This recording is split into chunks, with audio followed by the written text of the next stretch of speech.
15 freaking winners. The analysts that are still calling 16 to 17 winners ludicrous at this point just need to pipe down and look at the fact that nobody besides Chase Elliott has really had their stuff together this year, and there is no true favorite each week re-race. I'm going to be honest, I think we end up with 16 winners before the playoffs start, and I think we will have like maybe 18 winners before the season is even over. This is going to go down as one of the most unpredictable and arguably the best season the sport's ever put together, but I'm getting a little too fired up. Let's talk about Michigan, the race overall. Let's just start with this race and how awesome Michigan was yesterday. And I feel like that is a very odd comment to make, but we continue to have this intermediate renaissance that Michigan only continues to further with the next gen car. The Toyotas were the strongest cars all day, but in the end, the strategy played a key role in this race than the actual speed did, because all race long you had guys that showed speed like Denny Hamlin and Bubba Wallace, but there were so many different strategies at play that nobody was really going to be able to predict who was going to be in the best position to win come the end of the race. While the guy with the fastest car yesterday may not have won, we really have to highlight Bubba Wallace. I mean, Bubba was pretty rough on himself after this race, but all in all, he just scored his 4th top 10 in a row and drove himself up towards contention, all on his own. Really, no strategy was in play for Bubba yesterday. If anything, strategy hindered Bubba yesterday. At this point, he's proven to me that he is good with a good car underneath him, and I think he can compete for a playoff spot without having to rely on a restrictor plate win, and maybe more, but that's still kind of to be determined. We're going to have to see what he does after this good momentum swing. Proving anything to me, or to anyone else for that matter, is pretty worthless though. I think that at this point, Bubba Wallace's biggest enemy is himself, which is probably crazy to say whenever you got people like Nick Adams in the world, but Bubba possesses the raw driving talent to win races. It's a matter of getting him out of his own head and finding the confidence in himself. I hope that despite this not being the storybook ending he wanted, this great result does not get lost on him. But to finally speak on the actual winner of yesterday's race, Kevin Harvick, this is a man who has put the entire weight of Stewart-Haas racing on his back. And I was pretty confident that Harvick had not won his last race, and he was the main guy I figured would probably bounce in front of Blaney and Truex to grab a win. So to me, this wasn't a shocker, but man did it still feel like it just came out of nowhere. I stand so firm in my belief that Kevin Harvick is an all-time great, who will go down in history as the most underrated driver of all time because of things like this. He is arguably a top 10 driver all time to me because of moments like this. He's 46 years old. He is washed, but still putting together great seasons statistically, and went out here and took a win when he needed it most.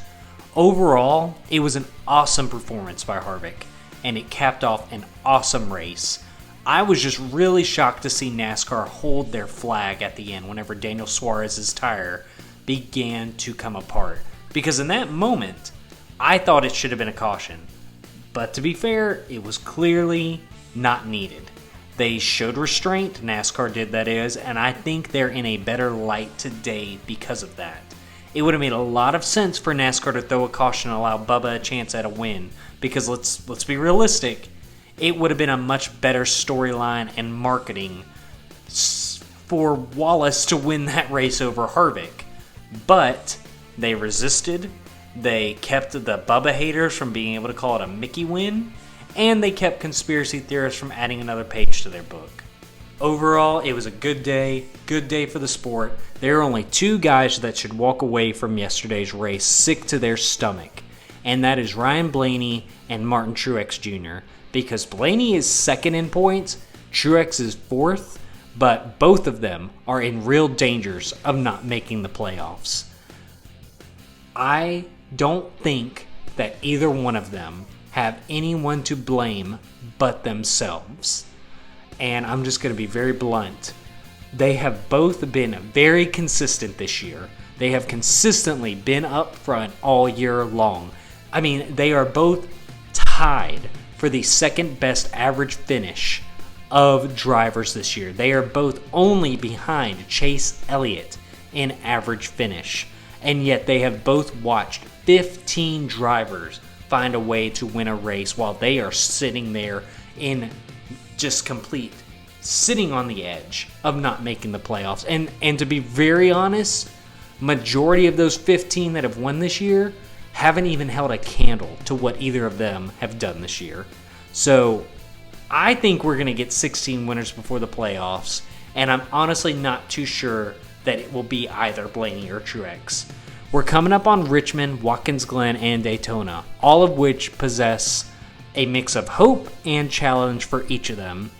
For Truex, Richmond and Watkins Glen are two of his best tracks, but he has never won at Daytona. Truex was strong at Richmond earlier this year, but Toyotas have struggled on road courses, but it's hard to count him out on a road course regardless of how his manufacturer is struggling. So to me, Truex has 2 really good shots at winning in the next 3 weeks. As for Blaney, he is notoriously bad at Richmond. Now, he got a 7th place finish last time we were here, but he has been open and honest about his struggles here. And then at Watkins Glen, he really has an up and down track record. I have a feeling that he will be competitive, but I just have yet to see him have the fastest car in the field at, road courses. Daytona is probably his best chance. And to be honest, Blaney, in my opinion, is the best restrictor plate racer in the Cup Series. I think he is hands and feet above everybody. But it's hard to really sit here and hang your hat on that whenever those races are such wild cards. That the best driver, best car rarely is in victory lane at the end. If I had to place a bet on which one of these two wins one of the next 3 races, I'm going with Truex. But honestly, I could see neither making it at this point. But I'm more pessimistic on Blaney's chances, despite him currently being in the driver's seat of the last spot. But what do you guys think? How many more winners do you think we're going to have, and what chances do you give Truex or Blaney? Tell me what you think in the comments. Please like and subscribe, and I hope y'all have a great day.